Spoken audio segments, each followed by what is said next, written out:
You ever get the feeling your own house is conspiring against you? I'd walk into the kitchen at night, like, normal, I need a soda and maybe half a protein bar kind of situation, and there they'd be. My wife, June, and her little brother Alex, whispering over their laptops like the NSA was about to kick in the windows. Sorry, babe, just brainstorming, June would say without looking up. Alex would just do his thing, nod, smile, pretend he didn't hear me. It was like I was the ghost in my own startup. Now let me back up. I'm not just some dude griping over his wife staying up late. This wasn't some cozy side hustle with Etsy candles and motivational quotes. This was Stratapulse, a lean SaaS company we started 2 years ago with a couple big wins under our belt. I wrote the original framework myself. Hell, it was half built on napkin diagrams and $6 lattes back when Alex still thought Kubernetes was an anime character. But then, things started shifting. At first, it was subtle. June would volunteer to help Alex prep for investor calls. He just needs more confidence, she'd say. I figured, fine, let the kid get some shine. She'd always been the better talker anyway. But then Alex started pushing these half-baked pivot ideas, turning our core dashboard into a social networking inside hub, whatever the hell that meant. And June just went with it. We need to evolve, baby, she told me one night, like she was breaking up with a high school boyfriend. The market's not going to wait. What market? We had a market. Fortune 500 clients. Monthly revenue with a clean CAC. This wasn't some garage app we were duct taping together between classes. And suddenly, every time I pushed back, I got that smile. The one that says, I love you, but you don't get it anymore. It wasn't just the ideas. It was the way they talked around me. I'd show up to a meeting, and suddenly the terminology had changed. Alex would throw out acronyms I'd never signed off on. What's the NDT ratio again? I asked once. Oh, June said, too quickly. It's a new term we're playing with, stands for net decision traction. That's not a thing. It will be, Alex said, smug, like he'd just invented gravity. Then came the pitch rehearsals. That's where it really started to bleed. We had this huge opportunity, West Loop Ventures, 20 mil fund, known for scaling vertical SaaS. We'd landed an in-person demo through a connection of mine, and I was ready. Polished the deck, practiced my walkthrough, made sure the tech backend was solid. But during rehearsal, June kept interrupting. Not in a helpful, hey, tweak this phrasing kind of way. More like she was vetting me for my own company. I think it's better if we call it real-time predictive mapping, not adaptive insights. But it's not predictive. Well, that's what VCs want to hear. I stared at her. Since when did we pitch based on what sounds sexy instead of what's real? She shrugged. Since we decided to raise capital instead of being a boutique. We? Alex just nodded behind her like a bobblehead with a trust fund. I wanted to punch him, or at least wipe that smug look off his face. But I bit my tongue. Because I knew something wasn't right. I just didn't have the proof yet. Then came the kicker. One night, I opened the wrong deck. We use a shared drive folder, nothing fancy, just pitch_materials, right? But this version had a different title. Stratapulse_new_V3. I clicked it, and that's when I saw it. The language was slicker. The logo had been refreshed. The product flow had shifted to include features I hadn't approved. And scattered throughout the speaker notes were phrases I'd only ever said to June. Perception first UX. Data friction as a value metric. Designing for silence, not noise. Those were mine. Things I'd said over dinner, in the car, in passing while brushing my teeth. Stuff I never wrote down. But here they were, repackaged in a deck I hadn't touched, signed, prepared by Alex Rivera. I stared at the screen for a long time. My heart didn't even race. No big dramatic swell. Just this slow, cold realization crawling down my spine. They were cutting me out. And the worst part? They weren't even doing it well. That was the insult. If you're going to stab me, at least sharpen the knife. So I shut the laptop. Sat in silence for a full 10 minutes. Then I made a list. It had 3 columns. What they had. What they thought they had. What they didn't know I'd already changed. Because here's the thing about being the guy who builds the infrastructure. You always leave a backdoor. Always. They wanted Stratapulse? Cool. They could have it.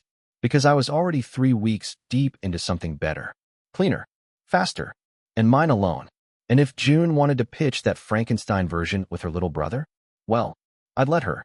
Right up until the lights came up on demo day. And then, I'd let her watch it burn. I didn't sleep that night. Not from anger. No, anger implies you still care, but from clarity. It's amazing how efficient your brain becomes when it drops the dead weight of denial. Once you realize your wife is scheming against you with her dipshit little brother, things start snapping into focus real fast. So the next morning, I made eggs. Over easy. Poured 2 cups of coffee like I usually did. June shuffled in wearing her favorite oversized straight-a-pulse hoodie. Mine, of course, and smiled like she hadn't spent the last 2 months turning my life's work into a bullet point on Alex's LinkedIn profile. Morning, she said. Kissed me on the cheek like it wasn't loaded. Busy day today. I nodded, slid her coffee over. You rehearsing again? Yeah, Alex and I are doing a final run-through for the demo. Just tightening language. Right, tightening language. As in, tightening the noose they were planning to hang me with in front of West Loop Ventures. But I smiled. Said all the right husband-wife things. Even told her to crush it. See, the thing about revenge is, it works better when they think you're still in love. While she and Alex were tightening language, I was rewriting history. Let me explain. Back when we started Straight-a-Pulse, I filed the LLC paperwork under a shell corp I controlled, standard asset protection move. June was a 30% partner. Alex was brought on later as a contractor, not a co-founder. That detail, buried deep in the op agreement. No one ever bothered to read it. Least of all Alex, who probably thought vesting schedule was a gym routine. Over the past few weeks, while they were busy polishing their shiny new vision, I'd been working quietly on something else, Thresher. Thresher was Straight-a-Pulse, but leaner. No bloated dashboards, no BS AI buzzwords. Just a simple, clean predictive analytics tool with 2 core functions, pattern recognition and priority sorting. I stripped away the crap they'd added, the gamified incentive engine, or whatever nonsense Alex thought sounded impressive, and rebuilt the platform from scratch using the core logic I'd written years ago. But here's the kicker. I didn't just copy the engine. I owned it. The IP for the core framework was mine. Always had been. And now it powered Thresher, which was already beta testing with 3 clients who'd signed NDAs tight enough to choke a rhino. So when I saw Alex's new landing page, Straight-a-Pulse 3.0, powered by innovation, I almost laughed. They were pushing a stolen car with no engine, and didn't even realize it. I could have pulled the plug right then, made a few calls, fired off a cease and desist, maybe even sued them into oblivion. But that would have been satisfying, and satisfying is emotional. What I wanted wasn't satisfaction. I wanted ruin. So I played it cool. I helped them prepare. I gave feedback on their slide transitions. I even fixed a broken node in their demo sandbox so it wouldn't crash during rehearsal. Let me tell you, watching Alex thank me like I was still some helpful side character in his little rags-to-riches fantasy, that was its own form of entertainment. June, to her credit, looked guilty sometimes. Not guilty enough to stop, of course, but enough to avoid eye contact when she mentioned how impressed the investors were with Alex's leadership. Yeah, leadership. The guy once accidentally hot-glued his trackpad shut. Anyway, the demo day arrived. They booked a boutique co-working space downtown with concrete walls and exposed pipes. The kind of place where startup founders wear hoodies to look rich and poor at the same time. June insisted I wear the company's shirt, like some twisted final act of unity. I did, because I wanted the photos to look perfect. We arrived early. June set up the mic check. Alex tried to act like a boss, pacing with a clipboard. He wore a blazer over a t-shirt that said code. Sleep. Dominate. I resisted the urge to trip him into the snack table. The room filled fast. West Loop sent 3 partners, one of whom, Brad Whitmore, I'd known since before Alex even had a driver's license. He shook my hand and said, "Heard you've been staying behind the scenes on this one. June and Alex have been hyping the new direction." "Oh yeah," I said, "just watching the magic happen." He laughed, clapped me on the shoulder. "Well, good luck. Can't wait to see it." And then the lights dimmed. June took the stage, glowing like she'd already cashed the check. She was good, polished, controlled. All the right buzzwords, the perfect pauses. She smiled when she said as co-founders. Like the word tasted expensive. Alex followed, launching into a walkthrough of the new product features. They demoed Straight-a-Pulse 3.0 live, or at least, what they thought was live. I had swapped the backend 2 days ago. What they were showing was a mock-up. No data, no engine. Just a smooth front-end shell running on canned inputs. The crowd didn't notice. The UI looked slick. The colors popped. Alex hit his final slide, the one with the rollout timeline and revenue projections, and June stepped back up to close. And with your investment, she said, Stratopulse will redefine decision velocity across multiple industries. Polite applause. The investors smiled. Then Brad raised a hand. One question, he said. This core engine you mentioned, the predictive model, is that proprietary? Alex beamed. Completely. We built it in-house. I tilted my head slightly, just enough for Brad to catch it. He looked at me. Is that right, Connor? June turned slowly, like she knew something was wrong. I gave a small nod. Technically, yes. It was built in-house. Brad raised an eyebrow. But I stepped forward, clicked the laptop to the next slide. Up popped the Thresher logo. Underneath it, a single sentence. Stratopulse 3.0 is a clone of an unreleased product currently operating under IP protection, filed March 3, 2023. June froze. Alex looked like someone just unplugged his brain. I kept going. For clarity, I said, voice even, the core logic you just witnessed was removed from Stratopulse infrastructure 2 weeks ago. What you saw today was a pre-rendered demo with no functional backend. The actual product, Thresher, has been operating under my sole ownership since Q1 and is already onboarding beta clients. Any further investment in Stratopulse 3.0 would constitute a legal risk due to duplicate architecture. Silence. Then Brad leaned back in his chair and said, well then. June's mouth opened. Closed. Alex turned gray. I turned off the projector. Thanks for coming, I said, and walked off stage. You ever see someone realize they're not the main character? It's a beautiful thing, quiet, tragic, and a little pathetic. That was Alex, 10 minutes after the demo imploded. He was standing by the cheese tray, still holding his clicker like he could rewind reality. June, meanwhile, was staring blankly at the empty projector screen like it had personally betrayed her. I didn't wait around for the Q&A. I figured if they wanted answers, they could call a lawyer. I walked out of that co-working space with my phone on silent and my jacket slung over one shoulder like I'd just finished my keynote at TED, not detonated my marriage in front of a room full of VCs. Honestly, I thought I'd feel more. Regret. Relief. Maybe a flicker of triumph. But mostly, I felt clean. Like I'd finally stopped pretending to be the idiot husband in someone else's business rom-com. They didn't call me that night. No angry texts, no drunk voicemails. Just silence. I think they were still trying to figure out how everything slipped through their fingers. To be fair, I'd made it look effortless. But what they didn't know is that I'd been planning this since the moment I found June's little pitch deck hidden in a folder labeled Q3 Vision. She couldn't even be bothered to give it a fake name. But the fallout? Oh, the fallout was just getting started. The next morning, I woke up to a Wall Street Hustle headline. Stratopulse demo sparks IP controversy. Co-founder goes rogue. Rogue. I like that. Made me sound dangerous, like I was coding in a basement with a hoodie and a grudge. The article was mostly speculation. Lots of sources say, and allegedly, but it nailed one thing. Investors were pulling out. Fast. I got a DM from Brad around 9:13 a.m. You were right to play it that way. Call me when you're ready to scale Thresher. So I called him. 30 minutes later, we had a term sheet. 7 figures, clean. No drama. No Alex. Around noon, June finally texted. We need to talk. Please don't ignore me.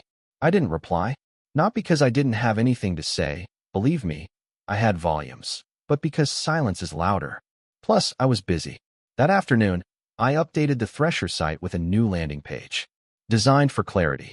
Engineered for speed. Built by the guy your startup tried to screw over. Tongue-in-cheek, sure. But if there's one thing tech bros love more than buzzwords, it's revenge stories with clean UI. Then the emails started rolling in. Recruiters, founders, ex-colleagues.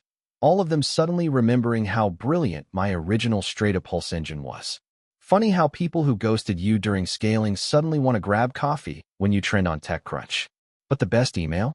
That came from June's lawyer. To whom it may concern, we have concerns regarding the ownership of the Stratopulse intellectual property and would like to clarify the following points. I stopped reading there. Forwarded it to my attorney.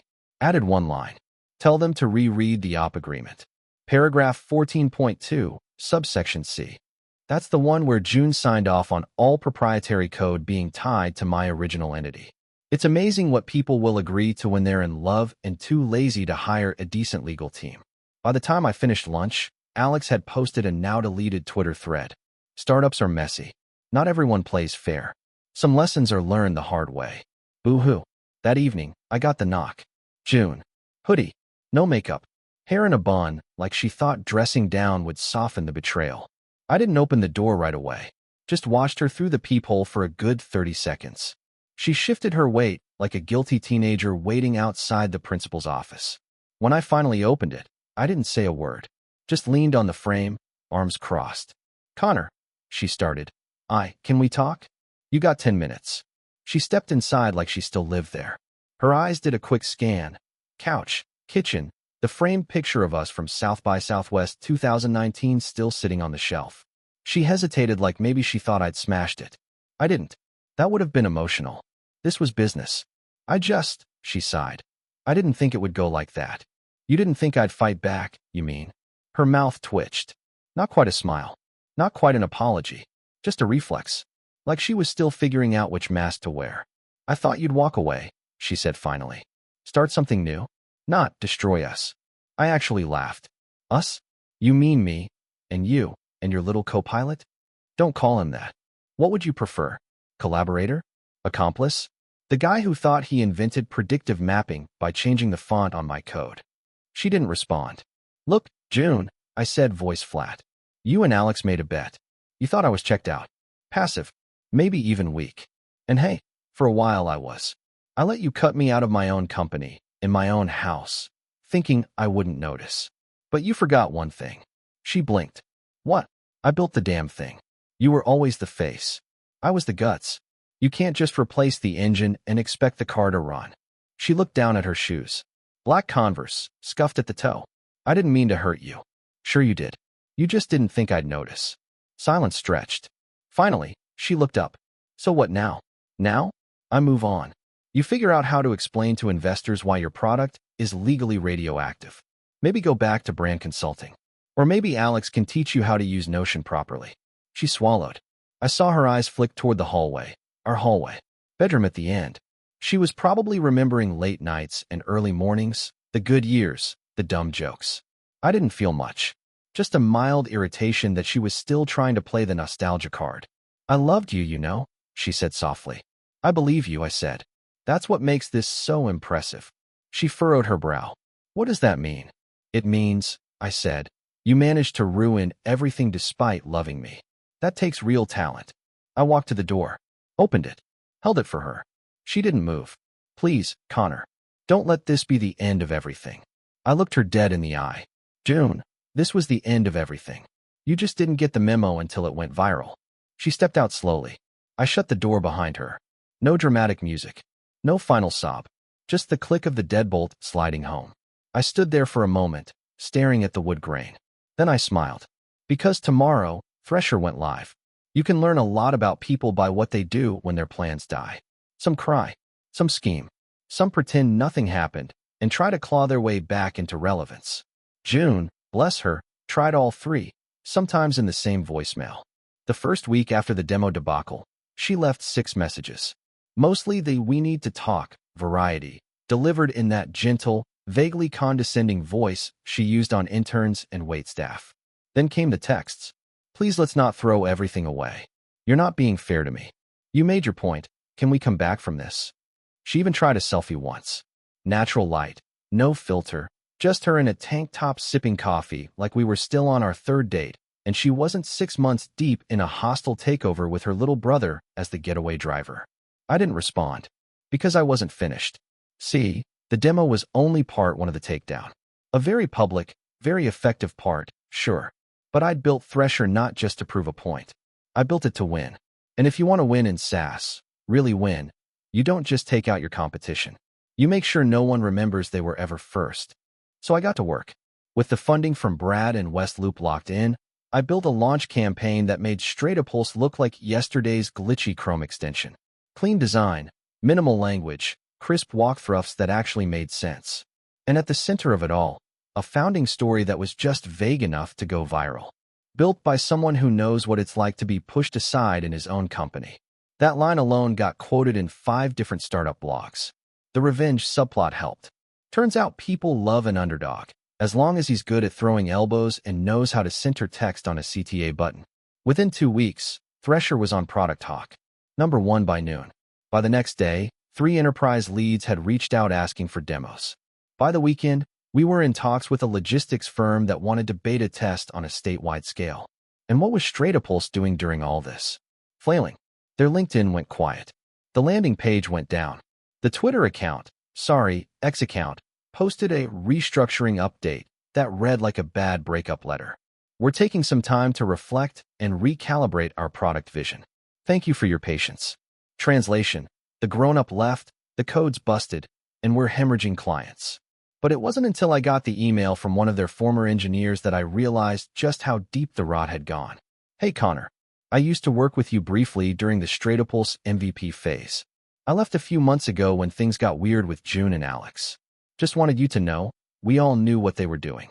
Nobody had the guts to say it out loud, but we saw the way she'd rewrite your commits, delete tickets, loop him in on strategy docs, and leave you out. You're not crazy. You were just surrounded. Glad you got out.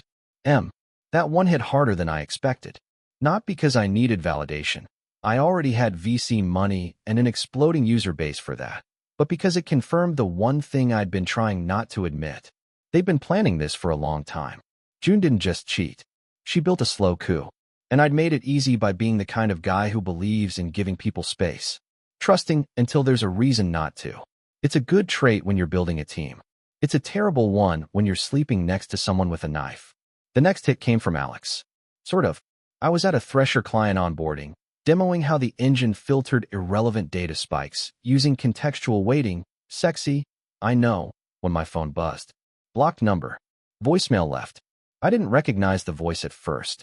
Then he said, "Hey man, it's Alex," and I nearly dropped my phone. His message was short, mumbly, like someone who thought they were owed forgiveness but didn't want to say so out loud. I don't know if June told you, but I'm out. I'm not doing Stratopulse anymore. I'm going back to school, I guess. Or consulting. I wanted to say I didn't mean for it to go that way. I thought I was building something real. And yeah, I was stupid. Anyway, sorry. Hope you're good. I played it twice. Not because I needed to hear it. I just couldn't believe how small he sounded. Like a kid caught cheating on a test who thinks writing a letter to the teacher might undo the F. June must have dumped him. Or maybe he dumped her. Either way, the dream team was done. The Bonnie and Clyde of tech had run out of gas somewhere between ambition and betrayal. I could have reached out, said something magnanimous, told him no hard feelings. But then I remembered the way he'd smiled on demo day, right before he thought he'd won. I deleted the voicemail. Later that night, I logged into the Thresher backend to push a minor UI tweak, then paused. My cursor hovered over the dev log, where I normally dropped comments for the engineers. For some reason, I typed out a note to myself. Never assume the ones closest to you are on your side. Make them prove it. Then I hit save. June texted again 2 days later. Just a single sentence. Can we talk? I need to tell you the truth. I didn't respond. She called an hour later. I let it ring. Then another call. Then another. The 5th one was a FaceTime. I almost declined it out of habit. But then I stared at the screen for a second and thought, fine. Let's hear it. I answered. Her face popped up. No filter. Eyes puffy. Kitchen light behind her making her look washed out. Connor, she said. Thank God. I said nothing. I know you hate me, she said. You should. I need to say this. Please. I kept the phone steady. Let her talk. I wasn't trying to destroy you, she said. Alex made me feel like I was finally seen. Like I wasn't just someone's wife or someone's pitch girl. I thought if we built something together, it would mean I mattered. I raised an eyebrow. So you thought burning down your husband's company was a solid career move? She flinched. I made a mistake. A lot of mistakes. But I didn't expect you to fight back like that. That part, I believed. She really hadn't. She thought I'd fold, walk away, let them play house with my code and my company. She kept going. Alex wasn't what I thought. He panicked after the fallout. Tried to blame me for the whole thing. Said I manipulated him. I smiled. Cute. I'm not asking for forgiveness, she said. I want you to know I see it now. What I did. What we lost. I let a long silence sit between us. Then I leaned toward the camera. You want the truth, June? Here it is. I didn't lose anything. You did. Her lips parted. She looked stunned. I continued. You had a front row seat to something real. And instead of building it, you tried to steal it. But the thing about stealing? It only works if you know what you're taking. She blinked fast. Connor. I ended the call. No dramatic close-up. No speech. Just a quiet screen, black and final. Then I went back to work. Because the launch party for Thresher was in 2 weeks. And I had something very special planned. If you've never planned a product launch with revenge baked into the itinerary, I highly recommend it. There's something about watching your hard work collide with someone else's downfall that makes the champagne taste colder, the applause feel louder, and the smiles more satisfying. I didn't want Thresher's launch to feel like a typical startup circle jerk. No rooftop bar with sad sliders and keynote speeches nobody listens to. No rented Teslas or crypto bros with networking as a personality. I wanted precision, elegance, public spectacle. So we booked an old train station that had been converted into an industrial event space. Polished concrete floors, skylights, exposed steel beams. It still had the bones of something powerful, something that once moved people. It felt right. We hired a lighting crew that used to work live theater. No LED walls or scrolling tech buzzwords. Just spotlights, mood, and one 60-foot banner that read, Thresher, built to last. A product from the mind behind the original Straight-A-Pulse engine. Subtle. I sent the invitations 3 weeks in advance. I was selective. Just the right blend of tech media, angel investors, power users, and, most important, people from my past. People who remembered what Straight-A-Pulse was before Alex turned it into a TEDx fever dream. And yes, June got one. I used her old business email. She opened it within 4 minutes. I tracked it. I'll give her this. She has nerve. She RSVP'd, yes, the same day. I wasn't sure she'd actually show. But then again, she'd always been addicted to optics. She once wore heels to a Zoom call with no camera. If there was going to be a room full of founders, investors, and ex-clients wondering where she went after the implosion, she'd be there. Launch day came fast. The venue was packed. I wore a charcoal suit. No branding. Just sharp lines, dark watch, matte shoes. I looked like a guy who knew what he was doing. Which, conveniently, I was. Thresher's demo ran flawlessly. We showed how it cut noise by 78% in lead routing. How it turned giant walls of data into clean, high-priority outputs for human decision-makers. We walked through 3 real-world case studies, including a logistics firm that had dropped Straight-A-Pulse and signed with us 6 days earlier. Polite applause followed. Then the whispers started. Because that was when June walked in. She wore a black dress. Simple. Understated. But it didn't matter. Every head in the room turned. I caught her eye. She tried to smile. I didn't return it. Instead, I stepped back up to the mic. There's one last thing I want to share before we wrap up, I said, my voice smooth and calm. A few months ago, I lost something. Silence. I lost a company I helped build. I lost time. Trust. A sense of safety. All of it. People shifted uncomfortably. June's face stiffened. But what I realized, I continued, is that sometimes the best thing someone can do is burn your house down. It forces you to rebuild. Stronger. Cleaner. Without termites. A few scattered chuckles. So tonight, I want to thank the people who taught me what not to do. The people who reminded me that partnerships don't work unless everyone's building the same thing. My eyes flicked toward June. Held. Because Thresher wouldn't exist without that failure. And it sure as hell wouldn't be this good. The applause hit hard. Sincere. Even Brad stood up. I stepped down from the stage. She was already waiting near the bar, pretending to look at the wine options like she wasn't seconds away from trying to rewrite the past in real time. Connor, she said as I approached. That was something. I took the high road. Or at least a scenic detour. Thanks for coming. Hope it didn't ruin your evening. She laughed softly, too rehearsed. I wouldn't have missed it. I was surprised you RSVP'd. I wanted to see it for myself. See you. I nodded. Well, here I am. Turns out I do okay without co-founders who delete my commits. Her smile faltered. Can we talk? We are talking. I mean really talk. I took a sip of champagne. Let the pause stretch. Then why? Because I need you to know I didn't come here to cause a scene. You're 2 months late. She glanced around the room. You're doing well. I'm doing better. She laughed again, this time a little bitter. I see that. What do you want, June? Her voice dropped low. I'm broke. I blinked. I sunk everything into straight pulse, she said quickly, like ripping off a bandage. Alex and I, we thought we could pivot, salvage something. But the IP issues made it radioactive. Investors ghosted us. I used my savings. Even borrowed against the condo. That's a shame, I said deadpan. I'm not asking for money, she said. I don't know. I guess I thought maybe we could find some version of, not friendship, but peace. That was rich. You want peace, I said. After months of erasing me from my own product, lying to my face, and trying to launch a stolen clone behind my back. She flinched. I wasn't trying to erase you. Then you're dumber than I thought. Her lips tightened. Connor, please. I'm not proud of what I did. But I'm not the only one who. Don't finish that sentence. We stood there for a moment, frozen in polite hatred. Then she asked the one thing I didn't expect. Was it always going to end this way? I looked at her.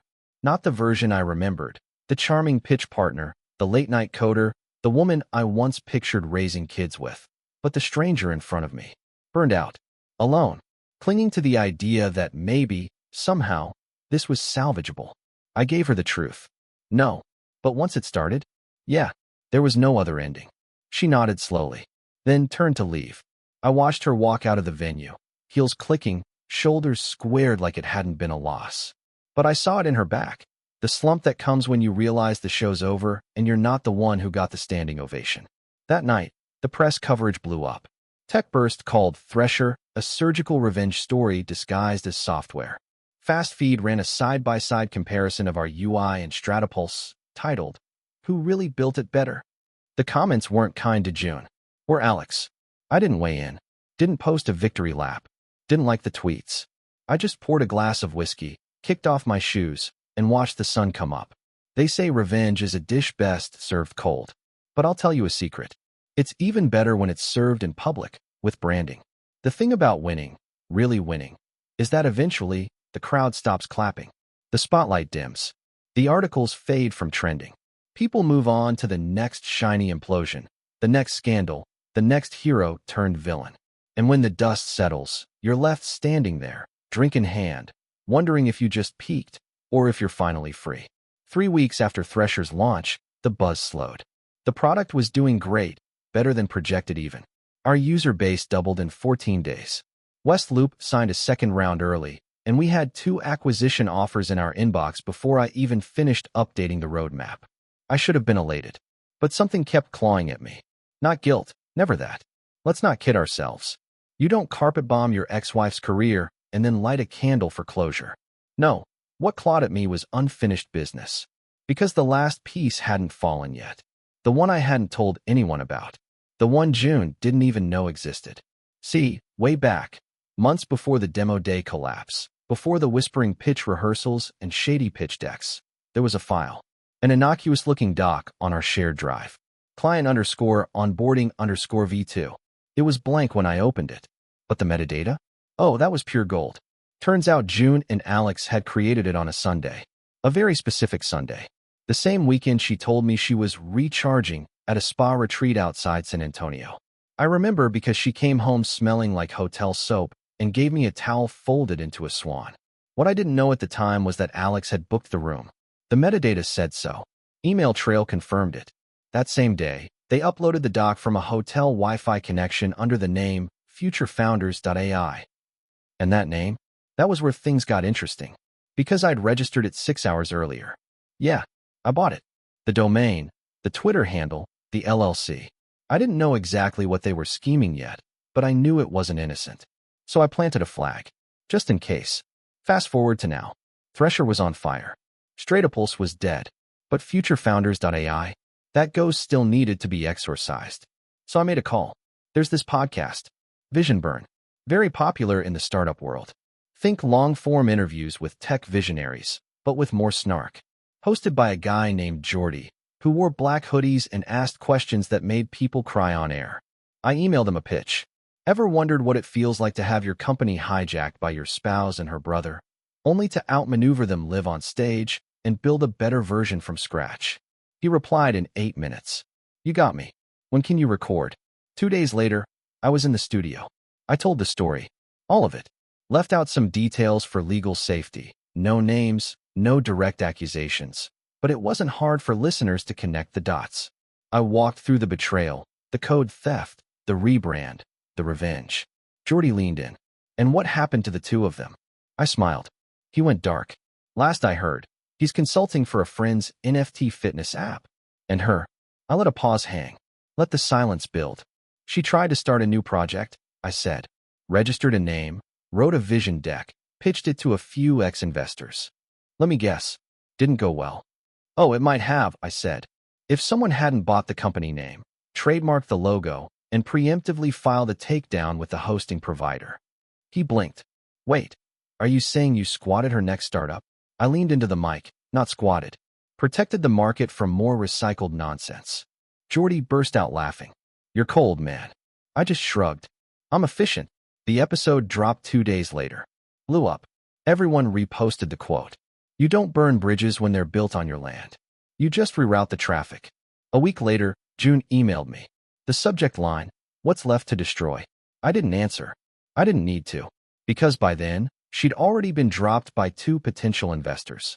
One of whom forwarded me the proposal she'd sent under a new vision called Metaforge AI. Guess who owned the domain? Guess who bought the Instagram handle 2 years ago as a joke? Guess who redirected it to a gif of a dumpster fire with a Stratopulse logo? She tried to fight back. Posted some vague nonsense on LinkedIn about lessons learned and navigating betrayal in the tech space. But it didn't matter. Because she wasn't a founder anymore. She was a cautionary tale. I'd made sure of it. Alex, to his credit, vanished. Deleted his socials. Scrubbed his Medium posts. The only trace left was an abandoned Gumroad account where he once tried to sell a pitch deck template for visionary thinkers. No buyers. Thresher, meanwhile, got picked up by a major cloud platform within 3 months. They didn't even blink at the valuation. They just wanted the engine. I signed. Cashed out. Didn't throw a party. Just bought a loft, a dog, and a silence I hadn't realized I missed until it wrapped around me like armor. Some nights, I think about how close they got. How easily I could have lost everything. How sweet it is that I didn't. But mostly I sleep. Alone, sure. But peacefully. Because revenge isn't justice. It's accounting. And I always balance my books. The end. Subscribe to the channel